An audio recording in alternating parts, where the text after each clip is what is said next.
সরকার এককভাবে সকল সমস্যার সমাধান করতে পারে না। সমাজে যারা দায়িত্বশীল বিত্তশালী মানুষ তারা সব সময় এবং বেসরকারি যেগুলো সংস্থা তারা সব সময় এই বন্যার সময় হোক অন্যান্য প্রাকৃতিক দুর্যোগের সময় হোক তারা ক্ষতিগ্রস্ত মানুষের পাশে দাঁড়ায়। এইটা তার একটা অংশ। শামসুল ফাউন্ডেশন সবসময় জনসভায় লিপ্ত। তারা আমাদের এই এলাকায় আজকে 20 জনকে বাড়িঘর নির্মাণ সামগ্রী গৃহ নির্মাণ সামগ্রী প্রদানের মধ্য দিয়ে যারা খুব বেশি ক্ষতিগ্রস্ত হয়েছে বাড়িঘর নষ্ট হয়ে গেছে তাদের মধ্যে 20 জনকে দেওয়া হলো এবং আমি তাদেরকে ধন্যবাদ জানাই। তারা আরও এরকম তালিকা করে তাদের সাধ্যমতো এখানে গৃহ নির্মাণ সামগ্রী সহ গৃহ নির্মাণও তারা করে দেবে, তারা করবে।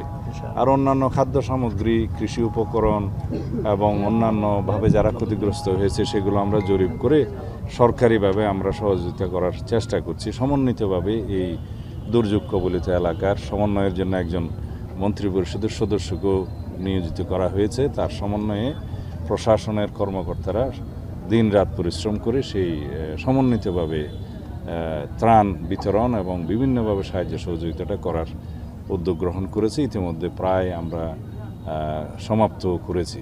আগামীতে যাতে কৃষি উৎপাদন ব্যাহত না হয় সেজন্য আমরা খুব বেশি করে এই প্রচেষ্টা নেব যাতে কৃষি উৎপাদন যাতে যারা ক্ষতিগ্রস্ত হয়েছে যারা কৃষকরা তাদেরকে সর্বতোভাবে সহায়তা করা যায়। সার বীজ কীটনাশক সহ অন্যান্য কৃষি উপকরণ দিয়ে তাদেরকে সহযোগিতা করা যায়। আমরা চাই দেশের কৃষি উৎপাদন যেন নির্বিঘ্নভাবে তারা সবাই অংশগ্রহণ করতে পারে কৃষি উৎপাদনে। এছাড়াও আমাদের যে খাল খনন কর্মসূচি আছে, পরিবেশ বান্ধব কর্মসূচি আছে, জলবায়ু পরিবর্তনের কারণে ক্ষতিগ্রস্ত বিভিন্ন জনগোষ্ঠী এবং অঞ্চলে আমরা যে কর্মসূচিগুলো নিয়েছি এগুলোর মধ্য দিয়েও দেশের কৃষি উৎপাদন আশা করি দ্বিগুণ হবে। আমরা পরিবেশ প্রতিবেশও সংরক্ষণ করতে পারব। বৃক্ষরোপণ, খাল খনন এবং মৎস্য চাষ, গবাদি পশু চাষ এগুলোর মধ্য দিয়ে আমরা এটা স্বয়ংসম্পন্ন জাতি হিসাবে গড়ে উঠবো ইনশাআল্লাহ। এলাকায় বেড়িবাঁধ ক্ষতিগ্রস্ত হওয়ার বিভিন্ন সময় বন্যা এবং সাইক্লোন এবং অন্যান্য প্রাকৃতিক দুর্যোগে বেড়িবাঁধ নষ্ট হওয়ার একটা প্রবণতা থাকে। এইবারও বন্যায় কিছু বেড়িবাঁধ নষ্ট হয়েছে, ভেঙেছে, ক্ষতিগ্রস্ত হয়েছে। এগুলো মেরামতের তড়িৎ ব্যবস্থা নেওয়া হচ্ছে। তবে শীতকালীন সময়ে সেটা স্থায়ীভাবে করা হবে। এখন বর্ষার সময়ে যাতে কৃষি উৎপাদন ব্যাহত না হয় এবং দরিদ্র মানুষ যাতে বন্যায় আবার উপদ্রুত না হয় সেই জন্য আমরা ব্যবস্থা নিচ্ছি, যেটা জরুরি ভিত্তিতে। আর এই প্রতি বছর তো আপনার এই বন্যা প্রতিরোধের কোনো মহা ঔষধ আজ পর্যন্ত আবিষ্কার করা যায়নি। নদী উপকূল, সমুদ্র উপকূলীয় এলাকার মধ্যে এই সমস্ত বন্যা, জলোচ্ছ্বাস, ঘূর্ণিঝড় এগুলো থাকেই। আমাদের যে সমস্ত করণীয় তা হচ্ছে আমরা বেড়িবাঁধগুলো যাতে মোটামুটি একটা শক্তিশালী বেড়িবাঁধ নির্মাণ করে মোটামুটি স্থায়ী রূপ দিতে পারি, তাহলে বেড়িবাঁধ রক্ষা করা যায়। আর অভ্যন্তরীণ পানি নিষ্কাশনের জন্য খালের মুখ যেগুলো বন্ধ করা আছে তার মুখে স্লুইস গেট নির্মাণ করে যাতে পানি নিষ্কাশন করা যায় সেই ব্যবস্থা আমাদের এলাকায় এই কক্সবাজার এবং বিভিন্ন উপকূলীয় জেলাতে নেওয়া হয়েছে। কিন্তু এগুলো লবণাক্ততার কারণে বিভিন্ন সময় নষ্ট হয় এবং বন্যা বা প্রাকৃতিক দুর্যোগের কারণে বিভিন্ন জায়গায় ক্ষতিগ্রস্ত হয়। এগুলো সময়ে সময়ে নির্ধারিত যে মন্ত্রণালয় এবং বিভাগ আছে, পানি উন্নয়ন বোর্ড সহ অন্যান্য মন্ত্রণালয়, সেগুলো তারা রক্ষণাবেক্ষণ করে। এটা একটা নিয়মিত ব্যাপার। এগুলো আমরা এখন অনুশাসন জারি করেছি যে পানি উন্নয়ন বোর্ড কোনো রকমের কোনো সুইচ গেট ম্যানেজমেন্টের দায়িত্বে থাকবে না। এগুলো স্থানীয় প্রশাসন, টিএনও এবং ইউনিয়ন পরিষদের চেয়ারম্যান মেম্বাররা তারা রক্ষণাবেক্ষণ করবে যাতে করে স্থানীয়ভাবে লোকজন ক্ষতিগ্রস্ত না হয়। প্রয়োজনের সময় যাতে সুইচ গেট খোলা থাকে এবং প্রয়োজনের সময় যাতে সুইচ গেট বন্ধ থাকে, লবণাক্ততা যাতে না আসে, আর পানি নিষ্কাশনের সময় যাতে সুইচ গেট খোলা রাখে, এই ম্যানেজমেন্টটা স্থানীয় প্রশাসনের কাছে থাকবে। এই সিদ্ধান্ত আমরা নিয়েছি।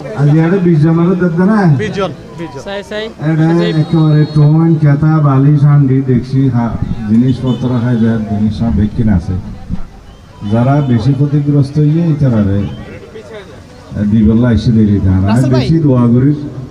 আলহামদুলিল্লাহ যারা মানব সেবা করে, ভাইয়া মোবাইল সামনে রাখছে তো ওই যে ক্যামেরার সামনে রাখা আছে, সেবা করে, দিনের খেদমত করে, হ্যালো, তাদেরকে আল্লাহ রাব্বুল আলামিন কবুল করুন। আমিন।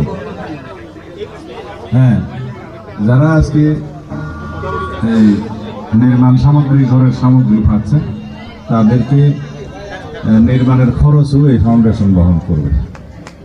আমি আহ্বান করব এই সাম্প্রতিক বন্যায় যারা ঘরবাড়ি হারিয়েছে, নিশ্চিহ্ন হয়েছে, তাদের মধ্যে যতদূর সম্ভব জরিপ করে তাদের সকলকে এই সাহায্য যেন আমরা করতে পারি, তারা করতে পারে, এটা আমি আহ্বান জানাচ্ছি। আর যারা সমাজের বিত্তবান মানুষ, দেশের বিত্তবান মানুষ, তারা যেন দরিদ্র মানুষের পাশে দাঁড়ায়, এই আহ্বান করি। আমাদের উদ্দেশ্য হচ্ছে আমরা রাজনীতি করি মানুষের জন্য, দেশের জন্য। আমরা জনগণের সরকার, জনগণের দ্বারা নির্বাচিত সরকার, জনগণের জন্য সরকার। সেই জন্য আমরা জনগণের বিপদে আপদে সবসময় আমরা জনগণের পাশে থাকব।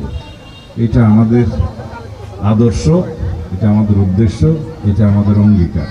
আমাদের নেতা বাংলাদেশের প্রধানমন্ত্রী, মাননীয় প্রধানমন্ত্রী জনাব তারেক রহমান এমন একটি নীতি প্রণয়ন করেছেন, সবার আগে বাংলাদেশ এবং ক্ষমতার আগে জনতা।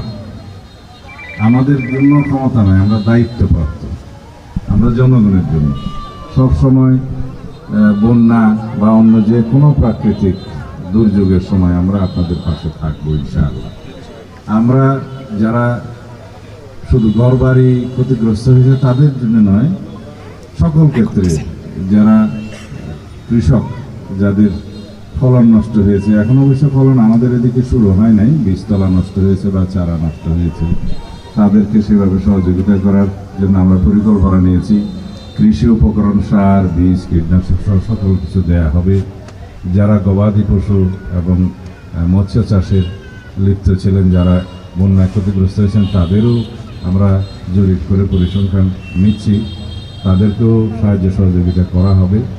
এইভাবে সমস্ত জায়গায়, এই স্কুল, কলেজ, মাদ্রাসা, শিক্ষা প্রতিষ্ঠান, সকল কিছু এবং রাস্তাঘাট যেখানে যা কিছু ক্ষতিগ্রস্ত হয়েছে সব কিছু আমরা জরিপ পরিচালনা করে সেগুলো মেরামতের ব্যবস্থা নেব ইনশাআল্লাহ।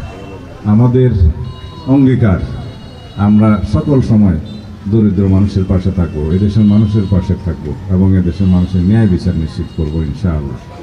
আপনারা দোয়া করবেন, আমাদের মাননীয় প্রধানমন্ত্রীকে দোয়া করবেন, তিনি একটি জনবান্ধব এবং দরিদ্র বান্ধব বাজেট এবার দিয়েছেন, যাতে করে কোনো দ্রব্যমূল্য বৃদ্ধি হয় নাই। এটা আমরা দেখেছি। আমরা যাতে জনগণের পাশে সর্বতভাবে থাকতে পারি, সেই জন্য আমরা চেষ্টা করছি। আপনারা দোয়া করবেন ইনশাআল্লাহ। আসসালামু আলাইকুম ওয়া রাহমাতুল্লাহ।